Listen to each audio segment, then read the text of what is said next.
I've seen all kinds of gun crimes, and I can tell you, Brian Kemp's new law is dangerous. American politics in 2022. Well, if it isn't Big Jim Lane. More than 100 Republican ads, 20 from Dems, all centered around guns, giving the perception the issue of guns is divided exclusively along red and blue lines. But in a country with 120 guns for every 100 people, there are liberals who are pro-gun and conservatives who support restrictions. We spoke with 6 gun owners across America, and for each of them, the idea of America's gun culture means something different. Approximately 77 million adults own a gun in the United States. 6 in 10 say their reason for getting one is self-protection. Like Will, who asked to be identified only by his first name. His interest in firearms was renewed during the pandemic. Part of it was self-protection. There were a lot of, not in the local area, but just surrounding areas. There were a lot of home break-ins and things like that. Car break-ins, so I thought, it might be a good time, especially with my kids getting older. So I wanted to protect my family, protect my house. There will be people who will see these ARs and will say, these are the things that are destroying America. What do you sort of think when you hear that kind of stuff? I'm sympathetic to that. I certainly understand, especially for people who have experienced that trauma or that tragedy. I don't take my ARs out and just start flaunting it. My understanding in Maryland, there's no rule against open carry for rifles. But that doesn't mean I should just go around and flaunt it and carry it or let people know, hey, I have it. It's not what it's for me. In some states, it's legal to openly carry weapons, including rifles, and people do.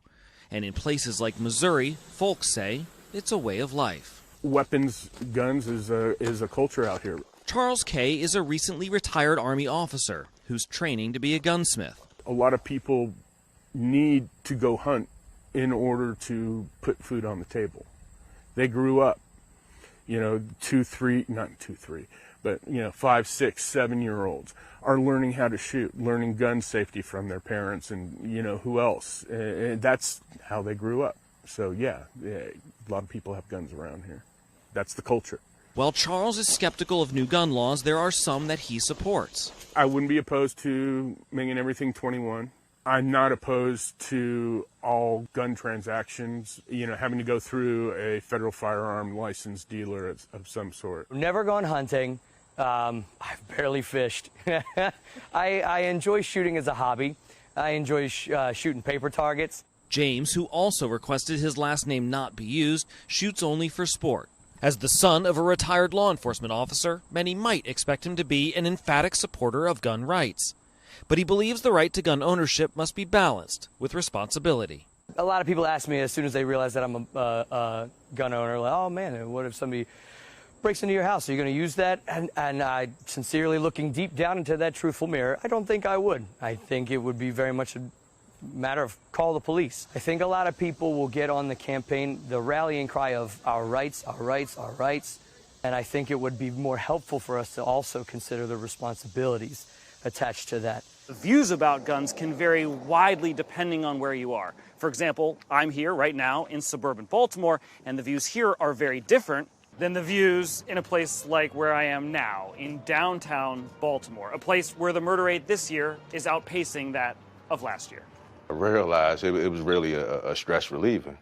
Like, I was having kids, really coming in there, wanting to fight everyone. Alex Long, a community activist who's lost family members to gun violence, has decided to open a gym to try to lure kids off the streets and away from guns. And by the time they left, they literally would come to me and like, man, if I wasn't doing this, I'd probably get locked up. In a city with more than 240 homicides so far this year, guns here are easy to get. 13, 14-year-olds that will have access, and it's deliberate. Like I say, guys will come around here with cars and trucks full of firearms, and the purpose is target our youth. Where are our leaders to tackle this issue? Because these are our kids.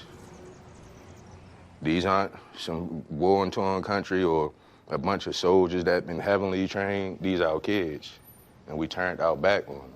So that's our fault. You know, so our kids, they felt alone. They feel like they have to do it on their own. And sadly, in a lot of cases, I have to agree with them. Alex and his partner are both gun owners, and rather than have the government focus on gun restrictions, he'd like to see more funding for programs like his that offer support for those in trouble. He's working to try to prevent the worst. We got to get back to giving them real support. And it's not that 9-to-5 support. You may have a young man call you 3 o'clock in the morning and say, I want to kill somebody. You got to be open up to actually hear him or her and then work with them so they now hear them and understand that this ain't what I really want to do. And is that the kind of calls? Those are the kind of calls you get? Absolutely. The laws around guns changed dramatically this summer when the Supreme Court struck down a New York state law that restricted a person's right to conceal carry a firearm, making it far easier now to do so. In places like Maryland, it's meant an increase in those wanting to conceal carry. Since the Supreme Court ruling, an unbelievable explosion of people coming to get gun training. Catherine Harrison is the president of the Maryland 10th Cavalry Gun Club, where they do more than just fire guns.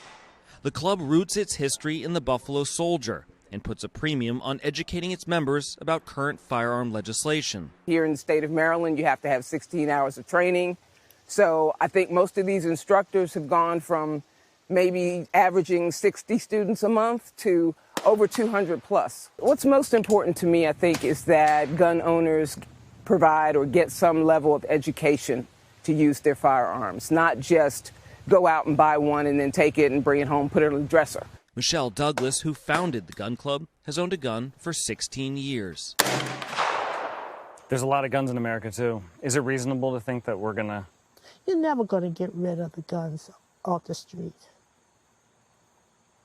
That ship has sailed. It's too late. There's too many guns out here on the street, and there's too many people that don't follow the rules.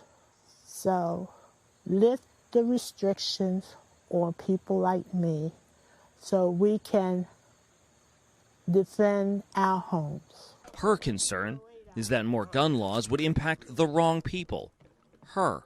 I'm not the one that the government needs to put restrictions on. I'm a law-abiding citizen. I adhere to the laws. Laws are made to keep honest person honest. It does nothing for the criminals. They don't care. From Missouri to Maryland, some Americans believe lawmakers are protecting their right to have a gun. Others believe they're letting us down. Michelle worries about politicians stoking divisions, and like many firearms users, wants to be prepared to defend herself in case she's confronted with the violence they speak of so frequently. One of the things that happens is like Republicans are pro-guns and Democrats are coming for your guns. Now, that may not be true, but that's kind of where... What do you think about all that? Well, with an ex-president advocating civil violence and disobedience, my concern is, do I have enough bullets at home to defend my castle?